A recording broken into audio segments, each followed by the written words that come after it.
ನನ್ನ ಲೈಫಲ್ಲೇ ನಾನು ಯಾರಿಗೆ ಸಹ ಹೆದರ್ಲಿಲ್ಲ, ಹೆದರುದು ಸಹ ಇಲ್ಲ. ಯಾರು ಎಷ್ಟೇ ಭಯಂಕರ ವಿಲನೇ ಆಗ್ಲಿ ನಾನು ಅವರನ್ನು ಗೆನ್ಪುದಿಲ್ಲ.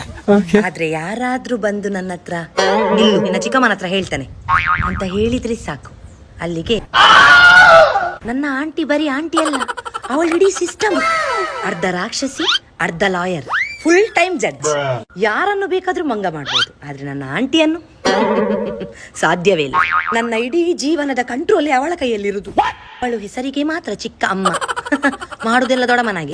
ನನ್ನ ಹತ್ರ ಇಡೀ ದಿವಸ ನೆಕ್ಕನೆ ಮಾಡ್ತಾ ಇದ್ದಾಳೆ. ನಾನು ಕೂತ್ರಿಸ ತಪ್ಪು ನಿಂತ್ರಿಸ, ನಾನು ಈಗ ಸಹ ಹೋಗಿ ಪರ್ಮಿಷನ್ ಅಂತ ಕೇಳುದು ಅವಳ ಹತ್ರ ಮಾತ್ರ. ನಾನು ಒಬ್ಬಳೇ ಅಲ್ಲ, ನಮ್ಮ ಮನೆಯಲ್ಲಿ ಎಲ್ಲಾ ಸಹ ಅವಳನ್ನು ನೋಡಿ ಭಯ ಪಡುದೇ. ಅವಳೊಂಥರ ನಮ್ಮ ಕುಟುಂಬದ ಡಾನ್ ಇದ್ದಾಗೆ.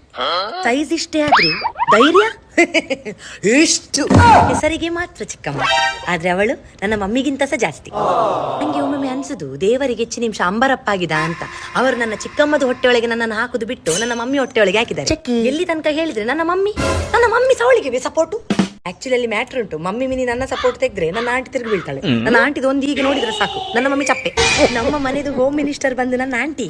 ಅವಳಿಗೊಂದು ಪ್ರಾಬ್ಲಮ್, ನಾನು ಎಂತ ಹೇಳಿದ್ರು ಸ್ಟಾರ್ಟಿಂಗ್ ಅಲ್ಲಿ ನೋವಿ ಬರುದು ಅವಳ ಬಾಯಿಲಿ, ಮತ್ತೆ ಅದನ್ನೇ ಮಾಡಿ ಕೊಡ್ತಾಳೆ, ಅದು ಬೇರೆ ವಿಷಯ. ನನ್ನ ಬಗ್ಗೆ ಚಾಡಿ ಹೋಗಿ ಒಮ್ಮೆ ಅವಳ ಹತ್ರ ಹೇಳಿ ನೋಡಿ ಅಂತೆ, ಮರು ಸೆಕೆಂಡ್ ನೀವೇ ಇರುವುದಿಲ್ಲ. ನನ್ಗೊಂದೊಂದು ಬೈತಾಳೆ ಮಾರ ಈ ಲೋಕದಲ್ಲ. ಆದ್ರೆ ನಂಗೆ ಹುಷಾರಿಲ್ಲದಿದ್ರೆ ಓಡಿ ಬರೋದು ಫಸ್ಟ್ ಅವಳೆ. ನನ್ನ ಚಿಕ್ಕಮ್ಮ ಬಂದು ಕೋಣೆ ಒಳಗೆ ನನ್ಗೆ ಮುಸ್ಕು ಹಾಕಿ ಹೊಡೆದ್ರೆ ಸಹ ನಿಮ್ಮ ಮುಂದೆ ಮಾತ್ರ ಒಂದು ಪೈಸೆಗೆ ಸಹ ನನ್ನನ್ನು ಬಿಟ್ಟು ಕೊಡೋದಿಲ್ಲ. ನನ್ನ ಚಿಕ್ಕಮ್ಮ ಬರೀ ಚಿಕ್ಕಮ್ಮ ಅಲ್ಲ, ಅರ್ಧ ರಾಕ್ಷಸಿ, ಅರ್ಧ ದೇವತೆ, ಫುಲ್ ಟೈಮ್ ಹೆಡ್ಡೇಕ್, ಆದ್ರೆ ಲೈಫ್ ಟೈಮ್ ಬ್ಲೆಸ್ಸಿಂಗ್. ಇಡೀ ಲೋಕ ಅಗೇನ್ಸ್ಟ್ ಆದ್ರೂ ನನ್ನೊಟ್ಟಿಗೆ ಗಟ್ಟಿ ನಿಲ್ಲೋವಳು ನನ್ನ ಆಂಟಿ ಮಾತ್ರ. ನನ್ನ ದೊಡ್ಡ ತಲೆಬಿಸಿಯೇ ಅವಳು. ಆದ್ರೆ ನನ್ನ ಎಲ್ಲ ಪ್ರಾಬ್ಲಮಿಗೂ ಸೊಲ್ಯೂಷನ್ ಅವಳೇ. ಎಲ್ಲರನ್ನು ನಾನು ರೋಸ್ಟ್ ಮಾಡಿದ್ರೆ ನನ್ನನ್ನು ರೋಸ್ಟ್ ಮಾಡುವ ಧೈರ್ಯ ಇರೋದು ಅವಳಿಗೊಬ್ಬಳಿಗೆ. ಈಗ ಸಹ ನನ್ನ ಕಿವಿ ಹಿಂಡುತ್ತಾಳೆ, ಕುಟ್ಟಿ ಸಾಕ್ತಾಳೆ. ನನ್ನ ಫ್ರೆಂಡ್ಸ್ ಮುಂದೆ ನನ್ನ ಗಲೀಜಿ ಗಲೀಜಿ ನಿಕ್ ನೇಮ್ ಅಲ್ಲಿ ಎಲ್ಲ ನನ್ನನ್ನು ಕರೆಯುವುದು. ನಾನು ಹುಟ್ಟುವಾಗ ನನ್ನ ಮಮ್ಮಿಗಿಂತ ಸಹ ಡಬಲ್ ಖುಷಿ ಪಟ್ಟವಳೆ ಅವಳು. You fear ghost, I fear my aunt. ನಮ್ಮ ಮನೆಯ ಹೋಲ್ ಅಂಡ್ ಸೋಲೆ ನನ್ನ ಆಂಟಿ. ದಿನಕ್ಕೆ 100ಕ್ಕಿಂತ ಜಾಸ್ತಿ ಕಾಲ್ ಅವಳದೇ ಬರುದು ನನಗೆ. ತಿಂದಿಯಾ, ಮಲಗಿದೆಯಾ, ಉರ್ಚಿದೆಯಾ ಎಲ್ಲ ಹೇಳ್ಬೇಕು. ನಮ್ಮ ಮಧ್ಯೆ ಕೋಪರಾಜಿ ಎಲ್ಲ ಇಲ್ಲ. ಅಂದ್ರೆ ನಂಗೆ ಅವಳು ಸರಿ ಬಂದು ಉಗಿತಾಳೆ, ಮತ್ತೆ ಅವಳೇ ನನ್ನನ್ನು ಸಮಾಧಾನ ಮಾಡಿ ಹೋಗ್ತಾಳೆ. ನಡುವಲ್ಲಿ ನಾನೆಂತ ಹೇಳಿಕ್ಕಿಲ್ಲ, ಅಂಡ್ ಔಟ್. ಫ್ರೆಂಡ್ ಸಾವಳೆ, ನನ್ನ ಎನಿಮಿ ಸಾವಳೆ. ಈಗ ನನ್ಗೆ ಎಂತಾದ್ರೂ ಬೇಕಿದ್ರೆ ನಾನು ಅವಳ ಹತ್ರವೇ ಹೋಗಿ ನಟ್ಟುದು.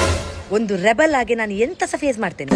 ಆದ್ರೆ ನನ್ನ ಆಂಟಿ ಮಿನಿ ಅದೇ ಹೊತ್ತಲ್ಲಿ ಕರೆದ್ರೆ ಉಂಟಲ್ಲ, ನಾನು ಶಾಲೆಗೆ ಹೋಗುವ ಮಗುವಾಗಿ ಸೀದಾ ಬಾಲ ಮುದುರಿಸಿಕೊಂಡು ಹೋಗ್ತೇನೆ. ಅವಳ ಮುಂದೆ ನನ್ನದು ಎಂತ ಸಹ ನಡೆಯುವುದಿಲ್ಲ. ಇವರೇ ನೋಡಿ, ವಿಡಿಯೋ ಮಾಡುವ ನಡುವಲ್ಲಿ ಸಹ ಅವಳ ಕಾಲ್ ಬಂದೋಯ್ತು.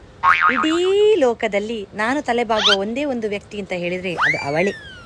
ಅವಳು ಬರೀ ಚಿಕ್ಕಮ್ಮ ಅಲ್ಲ, ಇಡೀ ಯೂನಿವರ್ಸ್. ಶಾಲೆಯಲ್ಲಿರುವಾಗ ಮಾರ್ಕ್ ಕಮ್ಮಿ ಬಂದ್ರೆ ಸಹ ನನ್ನ ಮಮ್ಮಿ ನಂಗೆ ಸೈನ್ ಹಾಕಿ ಕೊಡ್ತಿದ್ಲು. ಆದ್ರೆ ನನ್ನ ಆಂಟಿ ಆ ಸೈನ್ ಹಾಕಿದ ಮಾರ್ಕ್ಸ್ ಕಡನ್ಸ ಕಿತ್ತು ತೆಗೆದು ನಾನು ಕೊಡುದಿಲ್ಲ ನೋಡ ನಿಂಗೆ ಶಾಲೆಯಲ್ಲಿ ಬೈಬೇಕು ಅಂತ ಕಳಿಸ್ತಿದ್ಲು, ದುಷ್ಟಿ.